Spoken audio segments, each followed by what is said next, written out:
விந்தை கிறிஸ்து இயேசு ராஜா உந்தன் சிலுவையின் மேன்மை, உந்தன் சிலுவையின் மேன்மை. சுந்தரமிகும் இந்த கோவில், சுந்தரமிகும் இந்த கோவில், எந்த மேன்மைகள் எனக்கு இருப்பினும், எந்த மேன்மைகள் எனக்கு இருப்பினும், விந்தை கிறிஸ்து இயேசு ராஜா உந்தன் சிலுவையின் மேன்மை, உந்தன் சிலுவையின் மேன்மை. திரண்ட ஆசி, உயர்ந்த கல்வி, செல்வாக்குகள் மிக இருப்பினும், திரண்ட ஆசி, உயர்ந்த கல்வி, செல்வாக்குகள் மிக இருப்பினும், குருசை நோக்கி பார்க்க எனக்கு, குருசை நோக்கி பார்க்க எனக்கு, உரிய பெருமை யாவும் மற்றவே, உரிய பெருமை யாவும் மற்றவே. கர்த்தருக்குள் அன்பானவர்களே, அனுதினமும் கிறிஸ்துவுடன் தியான வேளைக்கு உங்களை அன்புடன் அழைக்கிறோம். இன்றைய தியானத்திற்கான வேத வாசிப்பு உபாகமம் 28ஆம் அதிகாரம், வசனங்கள் 58 முதல் 68 வரை.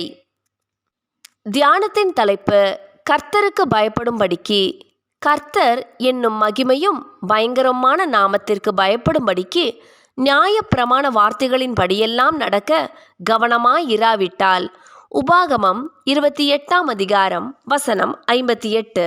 இந்த பயம் என்பது கர்த்தர் கொடுமைக்காரர் என்பதனால் உண்டாகும் பயம் அல்ல. அலுவலகத்தில் வேலை செய்யும் போது நமது முதலாளியை கனப்படுத்தும் வகையில் அவருக்கு பயப்படுவதாயின் என்ன செய்வோம்? அவருக்கு பிரியமானபடி நடந்து அவர் சொல்லாத பணிகளையும் செய்து அவர் முன்னிலையில் நல்ல பெயர் எடுக்கவே பிரயாசப்படுவோம் அல்லவா?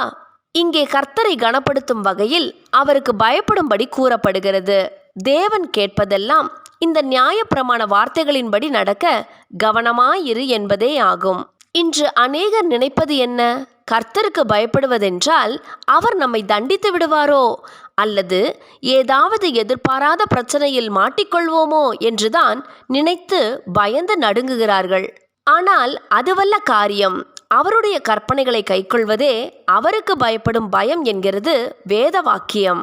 இஸ்ரவேலரை தேவன் எச்சரிக்கும் போது, நியாயப்பிரமாணத்தை கடைபிடித்து நடக்காவிட்டால் உனக்கு சாபமும் வியாதியும் உண்டாகும், தேவ கோபாக்கினைக்கு ஆளாகுதலுக்கும் முகம் கொடுக்க வேண்டி வரும் என்பதே தேவனுடைய எச்சரிப்பாய் இருந்தது. ஆனால் இன்று நாம் வாழும் காலகட்டத்தில் தேவனுடைய வார்த்தையை விட்டு நாம் விலகும்போது நாமே நமக்கு அழிவை தேடிக்கொள்கிறோம் என்பதுவே உண்மை. பிரியமானவர்களே, நாம் தேவனுடைய வழியை விட்டு விலகி போகாதபடிக்கு எச்சரிக்கவே தேவன் தம்முடைய வார்த்தையை நமது கால்களுக்கு தீபமாகவும் நமது பாதைக்கு வெளிச்சமாகவும் வைத்திருக்கிறார். பாதையில் வெளிச்சமும் கால்கள் அண்டையில் தீபமும் இருக்கும்போது நாம் வழி விலகியோ பாதை மாறியோ போக முடியாது. அதுபோலவே வார்த்தையாகிய அந்த ஒளியில் நாம் நடக்கும் இடத்து தேவனை விட்டு வழி விலகியோ பாதை மாறியோ போக மாட்டோம் என்பது திண்ணம். அப்போது நாம் அவருக்கு பயந்தவர்களாய் ஜீவிப்பதும் உறுதி. கர்த்தருடைய வேதத்தில் பிரியமாயிருந்து இரவும் பகலும் அவருடைய வேதத்தில் தியானமாயிருக்கிற மனுஷன் பாக்கியவான். சங்கீதம் 1ஆம் அதிகாரம், வசனம் 2. இன்று கர்த்தருடைய வேதத்தை வாசிக்கவும் தியானிக்கவும் கூடாதபடிக்கு நம்மை தடுக்கும் கற்கள் எத்தனையோ நம் முன்பாக உள்ளது. தொலைபேசியில் ஜெபித்தால் போதும் என்று நினைக்க வேண்டாம். தேவன் நம்முடன் அவர் பேச வேண்டுமானால் நாம் தான் அவரது பாதத்தில் அமர வேண்டும் என்பதை மறவாதிருப்போமாக. ஜெபம் செய்வோமா? அன்பின் தேவனே, தன்னை விட்டு எடுபடாத நல்ல பங்கை தெரிந்து கொண்ட மரியாளைப் போல உமது பாதத்தில் காத்திருக்க உமது அருள் தாரும். ஆமென்.